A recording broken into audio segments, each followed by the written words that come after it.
Hi there, everyone, and welcome back to the Message Marketing Pod. I'm your host, Christopher Melotti from Melotti Content Media, and this is a special episode on where understanding your authentic self and being able to reach that and finding a genuine truth in yourself can amplify your personal brand marketing. So I'm bringing the marketing side, and I've got this amazing individual named Max Stevens from Max Stevens Coaching. And he's a high performance executive coach, holistic life coach in Sydney.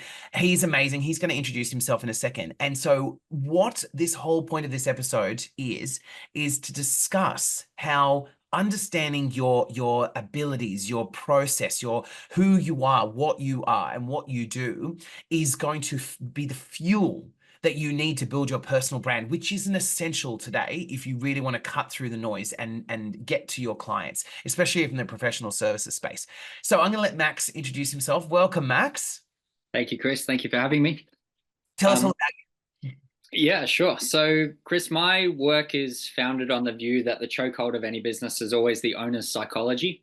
And so, the thing that I often say is rather than working with them on the business, I work with them on them. And so, you know, key decision makers within business, their decisions are always filtered through their own bias, their own worldview, their own perspective, their own ideas, and so on and so forth. And so, I like to believe that my work is in some ways around finding what is more authentically them and Yes. trying to cut through the noise more so in their own mind than anything else.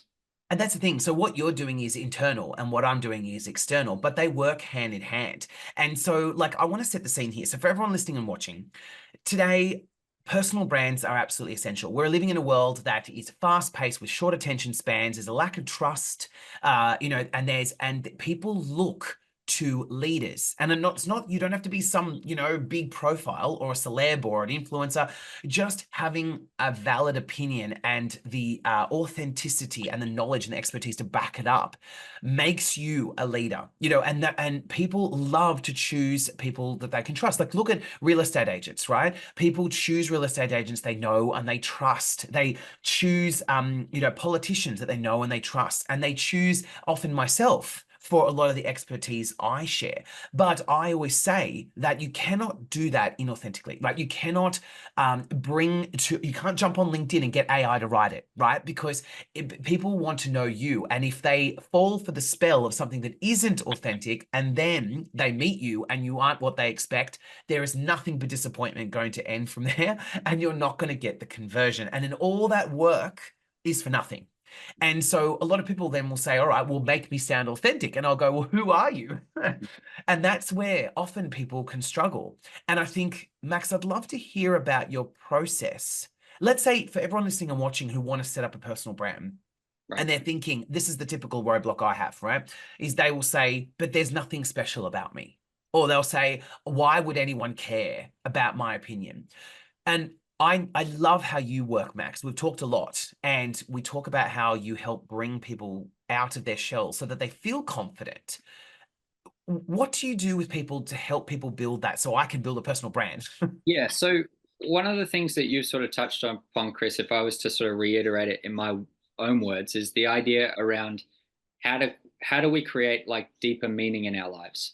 And so, part of what I would understand that people would resonate with when it comes to a brand or a company brand is that there is a meaning or a why or there is a substance to it. And so it gets us into an interesting question because we've had this largely in the West, we've had this idea around the crisis of meaning that people are struggling to find meaning in their lives. Ain't that the And truth? so part of part of the challenge that we have collectively in the West is that 100,000 years ago, success was I just get to live until tomorrow. Yeah. So we hunted or we foraged or we whatever, and success was great. We have enough for tomorrow. Survived another day. Yeah. Right. Now we live in a society and a culture that is so decadent that our survival needs are more than taken care of. Right. And of course, I need to be nuanced with this view. Yes, I understand that there's a lot of people who struggle, but if we look at, one of the people talk about that sort of 1%, are you part of that 1%? But, Mm. if you make more than $37,000 a year, you are that 1%. You are you are part of that top 1% of people in the world. So it gets us into this really interesting question around, okay, if my needs are now more than taken care of, how Mm. do I now orient and anchor myself in life? And the thing that I've found in largely in working with business owners is that the thing that I see time and time again is a reorientation towards contribution. Oh, So rather than thinking about what it is that I can gain and I can get and all that sort of stuff is thinking and actually reversing the equation to thinking about what is it that I can give? What's the contribution that I would like to make to the world? And so on and so forth. So that goes, I imagine in some ways, Chris, it would go hand in hand with your oh. idea with brand, which is that why are you doing this and who are you doing this for? Which is a very interesting question to pick at. And Max, like that's why I've asked you to chat with me today, because this is the thing, right? As we start to explore personal brands and get into that, because there's huge power in that brand, right? But as you have just identified, people struggle to find, like if I say to them, George or Julie, you need to build a personal brand, and they'll say, tell me what I should be saying, and I say, well, that comes from within you, Yes. and that is, I think it's really important to make, like you said, anchor that Mm. into, because people can sniff out a fake. And if you are literally going, oh my God, I just did this because Chris told me to do it, it's not enough. It has to be like, when I work with property professionals, they love property. They live and breathe it, and they want to enable people to find the right property. They aren't just going, here's some auction tips. Like, they love it. Right. Mm. And those people gain a following against the people that just seem forced. Yes. And I think, Max, what you're alluding to, and I think that's where it plays into the messaging and the marketing side of it, is when you are passionate about something and you've got a purpose and you want to contribute, like you've just said, it makes sharing and gaining a following so much easier and so much more powerful because you are unique.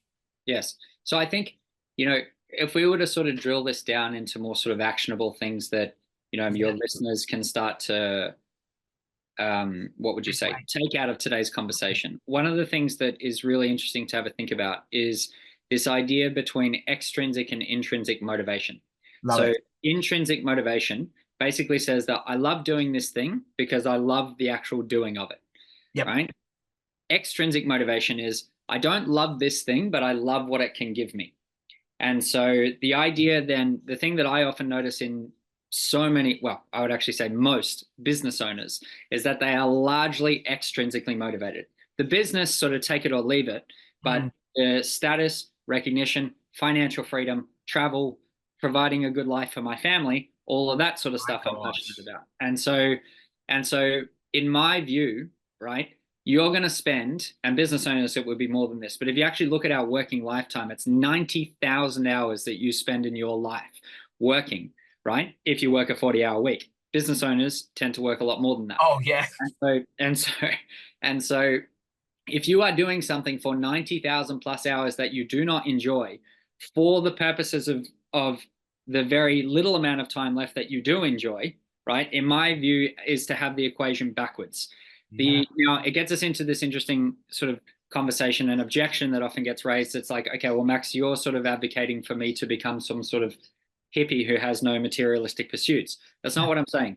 Money or success of a business is a byproduct of making meaningful contribution. And Mm, so back to your point, Chris, around finding something real within your brand and something to actually stand behind that you're proud of standing behind yeah. is something that, in my view, needs to supersede just what would we call it? Western consumerist success. And if Yeah. you can find that and stand behind it, the success and all of that sort of stuff that business owners are largely wrapped up in is a byproduct of doing that. Yeah. Yep. Yeah. Isn't that the truth? And here's a real example, right? I wrote this in one of my books that I've done on the 20 insights of entrepreneurship from the first 25 years of my business, right?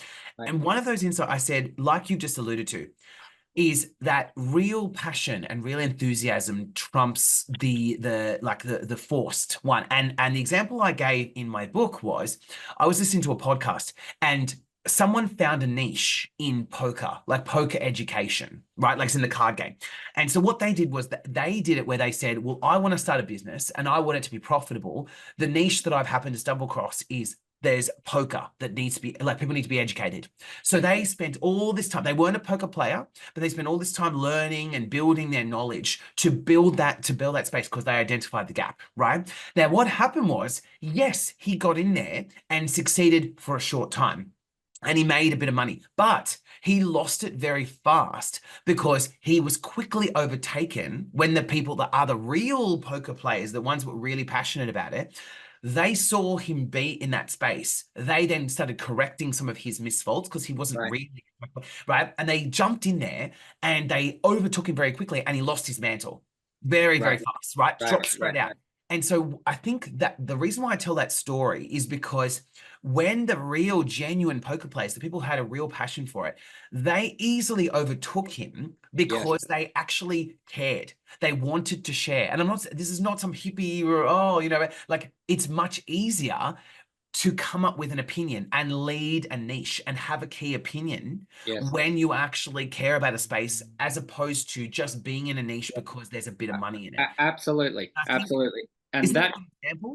absolutely. And so like I've been very, very blessed, to work with You work with some big players, oh, right? thank you. Yeah, thank you. Yeah, I've been very blessed to work with the people that I have. And, and I've also been very blessed to work with really, really high performing athletes. And I can remember one story so vividly in my mind that I was working with this particular athlete and I got talking with their coach, right? They're a very high level, nationally ranked, ITF ranked tennis player. And I was talking with their coach who was doing the technical work on their game. And I got speaking with him and I could feel his passion for coaching tennis. And I asked him, and he said, "Oh, I actually hold the record for the most amount of hours ever done on a tennis court coaching players in a week." And it was like 91 hours on the court, like working with players on the court. Yep. And I asked him, and I said, do you ever need a break? Is there ever a part of you that needs a break? And he said, Max, even on my days off, I have to start my day with at least 2 or 3 hours on the court because it gives me energy for the rest of the day. And I just thought, wow, that's someone who's really found their niche, their passion, their whatever. And it's an interesting thing because, I if I was to do that, like that doesn't resonate with me at all. But they're equally so. I've had other clients who ask me and they say, so you just basically sit around and listen to people's problems all day. And I go, well, I suppose in one way, but for me, at least, there's no greater honor Mm, than helping someone and engaging with them in an intimate way to help them become a more effective version of themselves in a way that is meaningful to them. yep. And I think there's like the opportunity, and thank you for pointing it out, around working with the people that I'm working with and have worked with is to fill that role in their lives is such an honor to Yeah. me. Yep. And That's your calling, right? And that's your passion. And for right, me, when people say, Chris, do you work on the weekends? And I'm like, well, yes, but it's not, I don't work to a workaholic. Well, some people might say it's a workaholic thing, right? But for me, like you, I get a real buzz out of it. It's not that I'm working all weekend, but like nothing makes me feel more happy than when I work on my business in a safe space on the weekend when no one's around, the team's not there, and I get to do, and it's not, I'm not talking hours and hours, but it's that a couple of hours that allow me to, put a book together or put something together for me, and it makes me so happy. And as a result, I share a lot of my expertise on podcasts and my posting and all of so that. where do you think people go wrong? What are the mistakes I that you think think people make? I think it's two things. If I was to guess, right? The Yeah. first thing is that it's not real, right? As in, it's not real for them. They don't really want to be there. It's just that they've decided this is the career. I'm just too late to pull back now. I'm just going to go with it. And then as a result, when you ask them and when they come to me and they say, build my personal brand, and they feel like it's really labored, or they go, just do it for me and just make up a persona for me.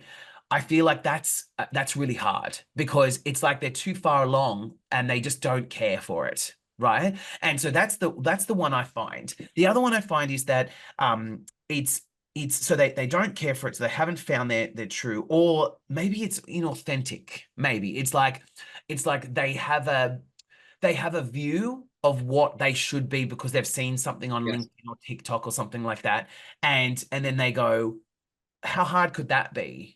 and they Yes. just go throw it up there. Like I can get in front of a bush and whip out my phone and talk about three things Yes. I need to.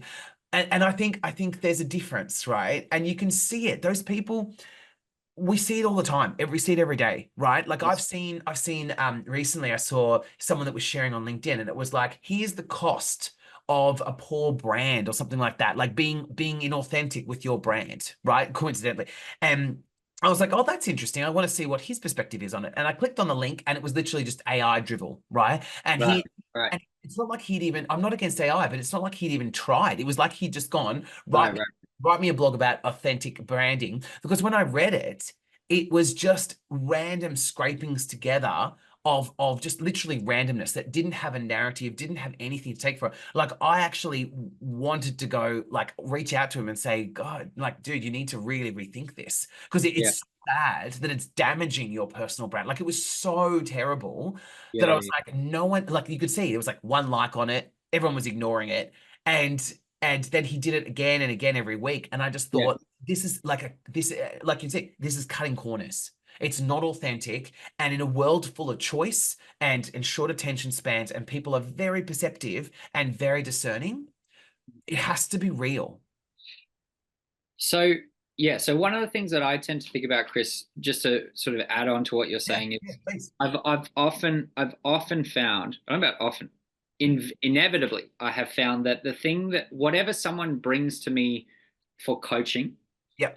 is never the problem. It's always like the symptom. It's always like the symptom of something deeper that's going on. Yep. And Yep. so and so to your point, the thing that shows up for me around, maybe I didn't word the question well when I said where do people go wrong, but I think the thing that shows up for me is people who come to you and say, oh, well, can you just sort of slap something together? Yep. Is it sort of, in my view, it speaks in some ways to they are extrinsically motivated. It's like, I don't really mind about this. This isn't the thing that I care about. The Yeah. thing that I really care about is whatever you can do, Chris, to create for me. So then that way it'll give me clients, status, whatever, And so it puts the cart before the horse, because it's the very thing that will generate you those clients is the thing that you're encouraging them to look at and introspect. Yeah. And so it gets us into this deeper conversation around self-awareness, Oh, which is like cool. um, when you sort of ask, oh, what's your message? What is it that you're sort of wanting to sort of speak about? What does your Yeah. brand represent, et cetera, et cetera. The inability to sort of, what would you say?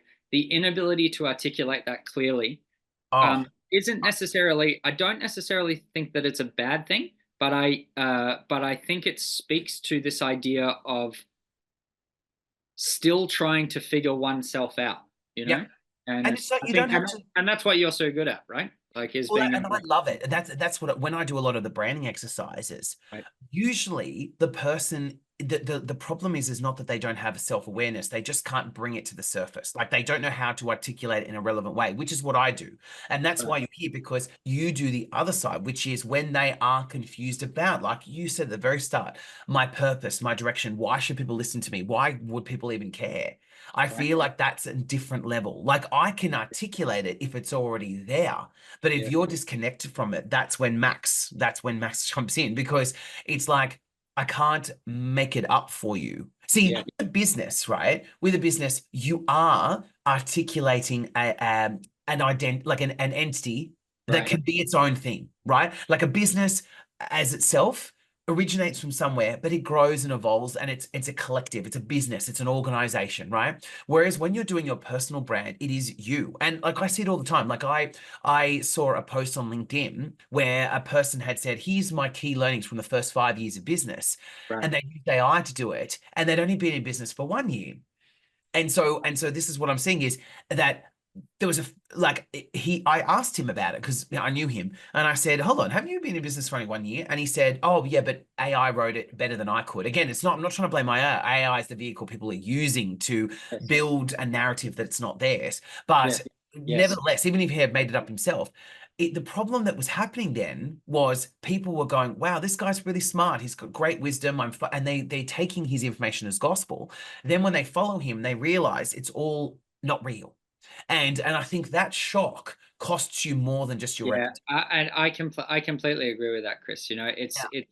it's a very fragile game that you're sort Yeah. of playing. You know, and you know, I would argue the greater cost of that is, you know, like sometimes people will say to me, if I'm working with, if invariably what ends up happening as I'm working with a business owner comes out is that actually they're not very passionate about what they're Mm. doing, and that really the truth is they'd rather be doing this thing over here that they've always had this intuition about, but they've never really pursued, and they've Yeah. gone another direction, you know, blah blah blah. Is invariably they'll say, yeah, but that's really scary for me to leave everything that I have Yes. built and developed and stuff like that to pursue And something else. I And get that. yeah, but the thing that I say is, I say, well, it should scare you a lot more not to do that. Yeah. Like, Yes. because that comes with its own costs. The idea that you are, because I said, one of the things that I say is that, like, you're already suffering. You are Yeah. already suffering. Like, you're already suffering not doing that. And Yep. that's why it keeps coming up for you all the time. And I said, notice when I ask you about what it is that you're really wanting to do, and we drill down right into it, it has nothing to do with what you're doing at the moment. You know, Mm. is I said, that comes with its own costs. And I said, you know, and we don't live forever. You know, you're born, you have 4,000 weeks, and then you're That's, gone, or I there. love that book. Have you read that book? Oh, it's literally called 4,000 Weeks. Right, right. I heard it That's from, another topic. I heard it through a mentor of mine, so maybe he read the book. But the point that I'm sort of getting at is that you not pursuing what is really you. You know, Yes. that in itself has costs. Yeah, Yep. sure. It might be providing for your family or whatever, you know, but and you know, it's funny, you know, like I was talking with a business owner not last week, the week before, who is literally in this exact position where they have a corporate career. Yep. They're actually, sorry, they're not actually a business owner. They're an executive. They're in a high level position that pays them really well, and they have this side hustle that they're sort of working on that they are really passionate about. And Yep. they said to me, yeah, but what about my family? What about the fact that Yeah. this is providing for them? And I said, okay, let me lay out two scenarios for you, and then you tell me, right, which of these scares you more? And I said, scenario number one, you make the switch and you make the jump and you back yourself to be able to get this side hustle that you are intrinsically motivated to do to Mm. get that to work, right? You Yes. go through some financially challenging times for the first few years, right? While you're sort of growing it and developing it and so on and so forth. It causes a bit of strain with your relationship with your partner, causes some challenges with the kids. Maybe you have to make some adjustments here and there, but eventually you get through it and then you'll be okay.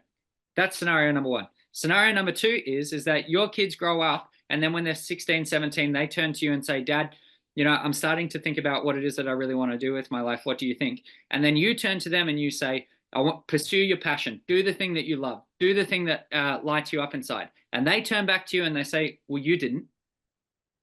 And I said, That's which one? very. And I said, which one of those scares you more?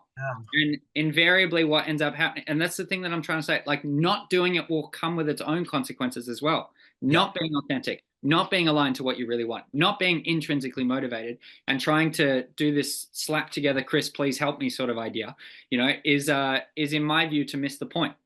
Yep. And see, for me, and I agree with you. And see, I don't go that deep, obviously, because you're more of a coach Right, side, and right. I'm more the consultative marketing. And see, what I would do is say, I get it. You have to make sacrifices on your executive position. I get that, right? But I would say, don't, as a takeaway, I would say, don't do this, like, don't do your personal brand for your executive position because your heart's not in it, Right. right? I Agreed. would Agreed. say, do the personal branding for your side hustle, Yeah. right? Because even let's say that you have a plan, like you're working with Max and you 3 years, you're going to transition out of your executive role into that. Let's say Max has convinced you to do it, right? And or you've worked together and worked at a plan. I would do, like, for personal branding, do the side hustle is your personal brand, and that's because that's what you love, right? Yeah. And from a sense of ease, even, like, imagine that person, I'm sure, would come home from work exhausted, they're done for the day, they have dinner, they'd probably go and look forward to building the side hustle, right? Am I right? And so that is where the best personal messaging would come from, the personal brand would come from, is, hey everyone, this is what I'm doing. This is what I'm excited to do. This is my tips. These are my tricks. And it comes so naturally when you're doing like you said, that intrinsic value. So Yeah. there's that interesting concept. Like it's such a fascinating thing, because it's funny how in order to get this personal brand or marketing to work, it really has to come with that like self-awareness Mm. and that what motivates you, because it's very hard to sell something that you do not care about. It's very hard. And you can see it all over LinkedIn. Like you can see it all the people that are going, yes, I'm doing this and I'm doing like, and we see salespeople that really struggle all the time, or they burn out because again, they're selling things, they're doing things that they don't want to do. Isn't that interesting? Mhm. So what would you suggest for everyone who's listening and watching, Max, if they are going, listen, I've heard about this personal branding thing, right? I want to get this up and running. I am struggling to find why people would listen to me or what I could actually share that people would care about. What would you suggest they do in this space? Talk to you. Well, yeah, yes, I do the articulation, but let's say that they don't have the confidence. Let's say that they go, I know that Chris can help me build the personal brand, but I personally don't have the self-worth, or I don't think I'm worthy I see. of being of sharing something. That's not for you to decide. That's what I would say. That's not for you to decide. Your your responsibility, as I see it, is to pursue your potential Yeah. with everything that you have. I love that. And just for clarity for everyone listening and watching, he's not saying that it's not for you to decide what path you take. It's not for you to decide if people pay attention or not, Agreed. right? Because It's not for you to decide that it has no value. And so bingo. at the end of all of my sessions, I will always ask, what was the most valuable thing that you got out of today? Yep. And the thing that, and here's something interesting to consider, is that the thing that clients will always say to me is never the thing that I thought. Like Oh, we'll talk about particular things and we'll exchange ideas, and I'll yep. say, "How was today? What was the most valuable thing that you got out of today?" And Yep. the thing that they say is, "I go, oh, I would never have thought that." And so it speaks to an interesting idea that Mm, you don't think that what you have has value, but yeah. that's not for you to decide. Yeah, Yeah. your job is to share it, and in the sharing of it, your audience or whatever your market or whatever will make itself known to you. Yep.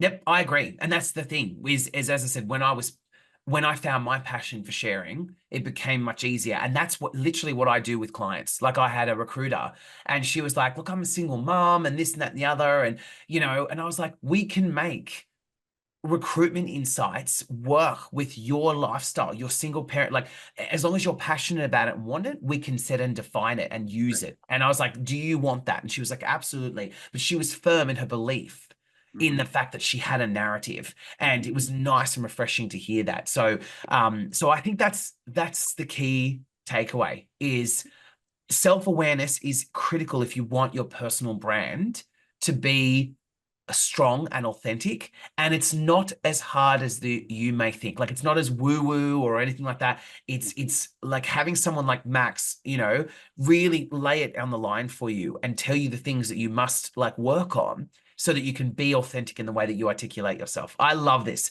Max, any key takeaways before we finish up? No, just I think just remember that there is a significant cost to inaction as well. That's the main thing. Like the the fear that one feels around change or developing themselves or growing, like that is frightening, right? Yeah. But that is frightening. My invitation is to also consider that there is equal, if not far more severe consequences through not doing that. Yeah. Yeah, yeah. Well, thank you. Thank you, Max Stevens, from Max Stevens Coaching. Thank you so much for joining me in this episode. I think that's a really good link to self-awareness in personal branding. It's something that most people don't think about, and most marketers probably wouldn't delve as deep as that. So I'm glad that we got the opportunity to do so. So thank you, Max, and thank you everyone for joining us for this episode of the Message Marketing Pod. I'm your host, Christopher Melotti from Melotti Content Media, and please join me in the next episode. Thanks, Max. Thank you, Chris.